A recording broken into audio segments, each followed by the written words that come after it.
என்னோட night routine பார்க்கலாமா? என்னோட கிச்சன் நான் வந்து கம்ப்ளீட்டாக நல்லா க்ளீன் பண்ணி, ஃபுல்லாக தண்ணி கொட்டி அலம்பி க்ளீன் பண்ணி, மேடையெல்லாம் அலம்பி, கோலம் போட்டு, அடுப்பெல்லாம் அலம்பி க்ளீன் பண்ணி வச்சுருவேன். ஏன்னா எனக்கு வந்து நைட்டில் வந்து இதை க்ளீன் பண்ணி வச்சா தான் எனக்கு மார்னிங் வந்து எனக்கு குக் பண்ணும்போது எனக்கு கொஞ்சம் ஹாப்பியாக இருக்கும். இல்லைனா கிச்சன் பார்க்கவே நமக்கு கடுப்பாக இருக்கும் க்ளீனாக இல்லை அப்படின்னா.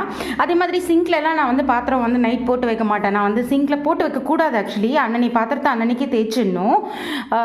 அப்புறம் வந்து நைட்டில் படுக்க போகிறதுக்கு முன்னாடி அடுப்பு மேலே ஏதாவது ஒரு பாத்திரம் வச்சு அதில் கொஞ்சமாக சாதம் ஒன்று வச்சுட்டு தான் நம்ம படுத்துக்கணும். அப்படியே வெறும் அடுப்போடு நம்ம படுக்கக்கூடாது. ஏன்னா மகாலட்சுமி நைட் வந்து பார்ப்பாலாம் நம்ம கிச்சனில் நமக்காக ஏதாவது இருக்கா அப்படின்னு சொல்லிட்டு. அதனால் எப்போவுமே வந்து கிச்சன் வந்து இந்த க்ளீனாக வச்சுக்கோங்க. அப்புறம் என்னோட நைட் ரொட்டீன் பார்த்தீங்கன்னா, தயிர் துவச்சி வச்சுருக்கேன். நாளைக்கு தயிருக்காக பால் வந்து தயிர் துவச்சி வச்சுருக்கேன். அதுக்கப்புறம் வந்து சுண்டல் பண்ணுறதுக்காக பட்டாணி, பச்சை பட்டாணி ஊற வச்சு